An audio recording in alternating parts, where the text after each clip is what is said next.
오래전 대한해협이 넓게 펼쳐진 곳에 조용하고도 아름다운 섬, 거제가 있었다.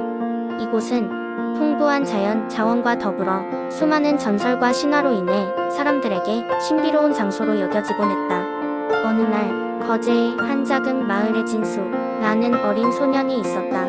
진수는 호기심이 많고 무척이나 용감한 아이였으며 그의 눈은 항상 탐험하고자 하는 열망으로 반짝였다. 그의 아버지는 어부였고 진수도 종종 그의 아버지를 따라 바다로 나가곤 했다. 하루는 진수가 밤하늘의 별을 보며 바위 언덕에 앉아 있을 때 바다에서 들려오는 희미한 노랫소리를 들었다. 그 소리는 마치 초대장처럼 진수를 끌어당겼다. 그는 노랫소리를 따라 바닷가로 내려갔다. 그곳에서 아무도 볼 수 없는 신비로운 바다의 요정, 희나가 그를 기다리고 있었다. 희나는 사람의 형태를 하고 있었지만 그녀의 피부는 달빛처럼 빛나고 머리카락은 바다 물결처럼 출렁거렸다. 그녀의 목소리는 푹 빠질 만큼 감미로웠다. 희나는 진수에게 자신이 거제 바다를 지키고 보호하는 수호자라고 설명했다. 그녀의 임무는 사람들에게 바다의 아름다움과 위험을 알리는 것이었다. 진수와 희나는 매일 밤 바닷가에서 모였다. 희나는 진수에게 바다의 다양한 생명체와 고요한 깊이 속성에 대해 이야기했다. 진수는 이 이야기를 듣고 점점 더 바다에 대한 사랑과 경외심을 가지게 되었다. 몇 년이 흐르고 진수는 어엿한 청년이 되었다. 어느 날 마을에 강력한 태풍이 닥쳤고 사람들은 두려움에 떨었다. 진수는 사람들을 안전한 곳으로 대피시키고 혼자 남아 바다로 향했다. 그날 밤 희나가 다시 나타나 진수에게 앞으로 다가올 위험을 알리며 도움을 요청했다. 진수는 희나와 함께 바다로 나갔다. 그와 희나는 태풍 속에서도 서로를 이끌며 마침내 열려있는 바다의 소용돌이를 진정시켰다. 이 사건이 있은 후 진수는 마을 사람들로부터 거제의 영웅으로 존경받게 되었다. 그리고 희나는 진수에게 작별을 고했다. 그녀는 진수의 힘과 용기가 앞으로 거제를 보호할 것임을 믿었다. 진수도 그의 정신 속에 남긴 희나의 목소리를 들으며 바다의 소리로 평생 기억하게 되었다.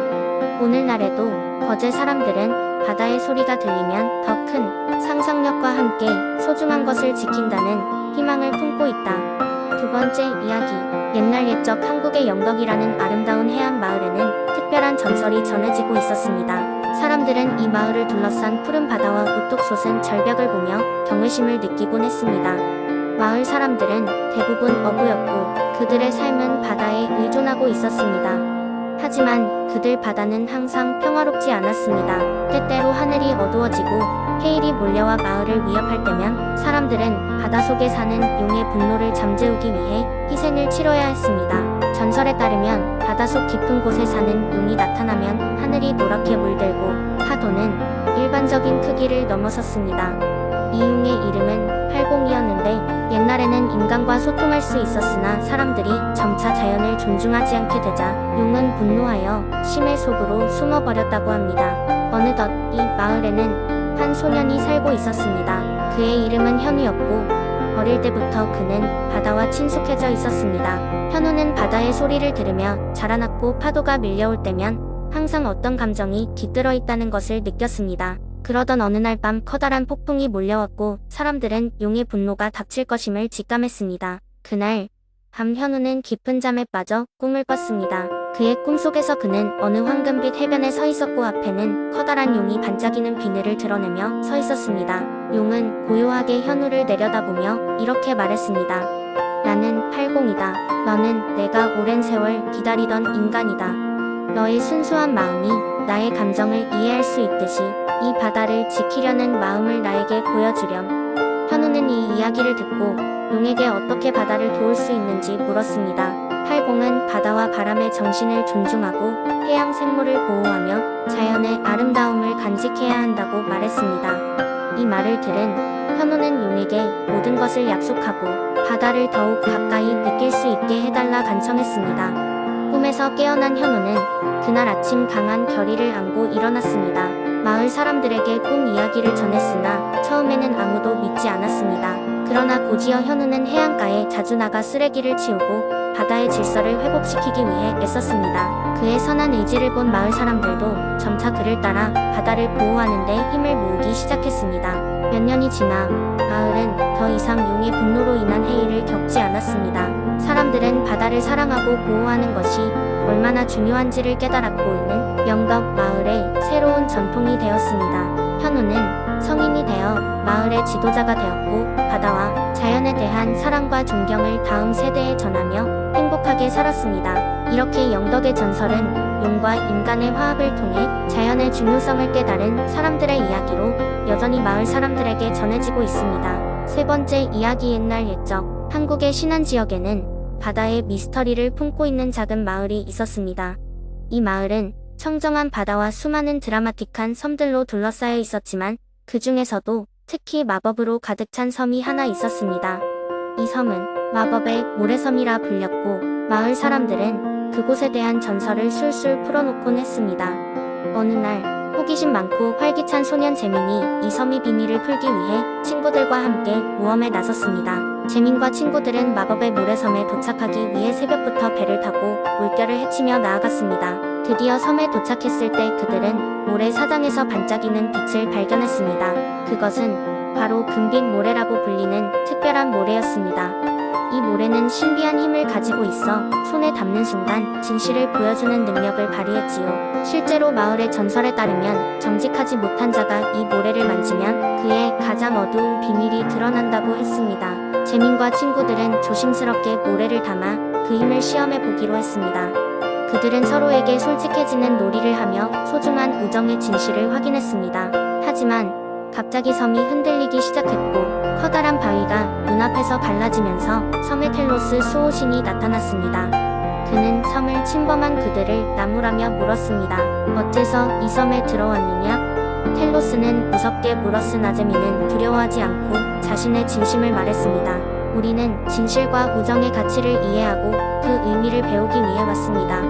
텔로스는 그들의 순수한 마음에 감동하여 마법의 모래를 마을로 가져가 더 많은 이들에게 진실의 가치를 전하도록 허락했습니다. 그렇게 마법의 모래를 손에 넣은 재민과 친구들은 무사히 마을로 돌아왔고 마을 사람들은 그들을 기쁘게 맞이했습니다. 재민의 모험 이야기는 마을의 전설로 전해지며 사람들 사이에 정직과 신뢰가 더욱 깊게 자리잡게 되었습니다.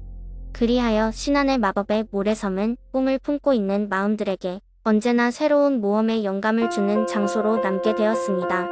마을 사람들은 때때로 섬을 찾아 모래의 힘을 시험하며 서로의 진실된 모습을 탐구하곤 했습니다. 네 번째 이야기, 옛날 옛적 한국의 순천 지역에는 봉화산이라는 아름다운 산이 있었다. 이 산은 사계절 내내 풍경이 아름답기로 유명했으며 특히 봄이 되면 수많은 꽃들이 만개하여 그야말로 산 전체가 꽃의 바다로 변하곤 하였다. 산기슭에는 순천 마을이 자리 잡고 있었는데 마을 사람들은 자연을 사랑하고 조화롭게 살아가는 것을 가장 큰 가치로 여겼다.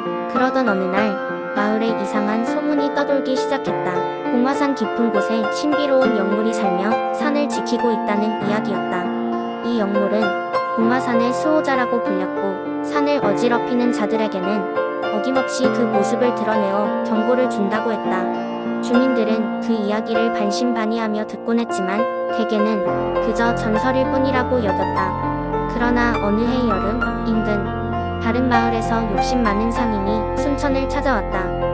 그는 봉화산의 아름다운 자원을 수탈하여 자신의 이익을 챙기려는 속셈이었다. 그는 수하들을 데리고 산으로 들어갔고 산의 나무를 함부로 베고 물길을 바꾸려고 했다. 그때 갑자기 주변이 어두워지면서 이상한 일들이 벌어졌다. 나뭇가지들이 강한 바람에 흔들리며 무서운 소리를 내었고 땅이 흔들리기 시작했다. 상인은 처음에는 스스로의 탐욕 때문에 생긴 현상이라고 생각하지 못하고 끝까지 일을 진행하려 했다. 그러나 그의 수하들은 겁에 질려 도망치기 시작했고 결국 상인 혼자만 남고 말았다. 이때 거대한 호랑이의 형상을 한 영물이 나타났다.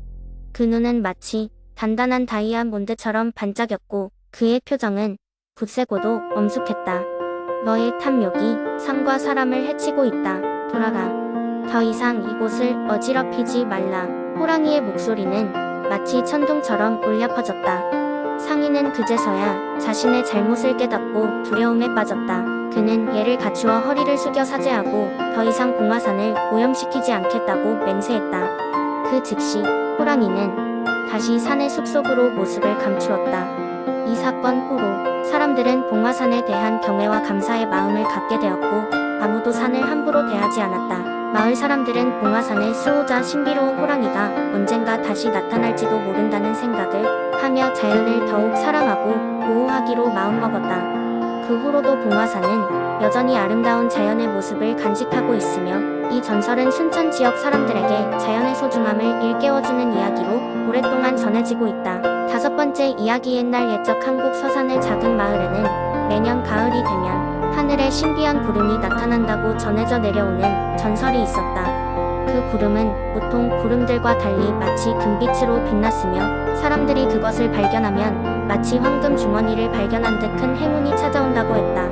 마을 사람들은 그 구름을 보려고 매일 저녁 서산의 높은 언덕으로 올랐지만 그 신비로운 구름은 흔히 얼굴을 드러내지 않았다. 1960년대 이 작은 마을에 수연이라는 이름의 소녀가 살고 있었다. 그녀는 항상 호기심이 많고 모험을 즐기며 믿을 수 없는 이야기를 좋아했다. 수연의 할머니는 매일 저녁 젊었을 때의 이야기를 들려주었고 그 중에서도 매년 가을마다 나타난다는 금빛 구름의 전설에 대한 이야기는 수연을 매번 사로잡았다. 수연은 이번 가을에 그 구름을 꼭 보겠다고 결심했다. 그녀는 이른 아침부터 언덕 위에 자리 잡고 하늘을 올려다보며 기다렸다. 시간이 지나 해가 뉘엿뉘엿 지기 시작할 무렵 드디어 수연의 눈앞에 커다란 금빛 구름이 천천히 모습을 드러냈다. 그것은 마치 하늘에서 금가루를 뿌린 듯 찬란하게 빛났고 주변의 모든 풍경이 그 금빛으로 물들었다. 그 순간 수연은 마음속 깊은 곳에서 이상한 감정을 느꼈다. 그 감정은 설명할 수 없는 설렘과 불안함이 동시에 밀려왔다. 구름은 점점 더 가까이 다가왔고 수연은 저도 모르게 그 구름에 향해 손을 뻗었다. 그러자 구름 속에서 한 마리의 황금빛 새가 나타나 수연의 손에 살포시 앉았다. 그 새는 수연에게 말을 걸어왔다.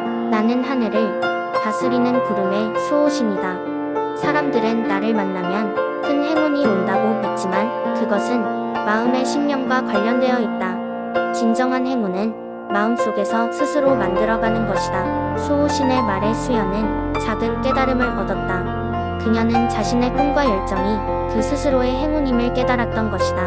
그 이후로 수연은 매일 자신의 꿈을 이루기 위해 노력하며 마을 사람들에게도 그 가르침을 전했다. 결과적으로 마을은 전보다 훨씬 밝고 긍정적인 분위기로 가득 차게 되었다. 이야기는 여러 세대를 거쳐 전해지며 서산의 가을 하늘을 바라보는 사람들에게 언제나 따뜻한 교훈을 전해주었다. 이제 그 신비로운 구름은 전설로 남아 많은 사람들의 마음속에 깊이 새겨져 있다.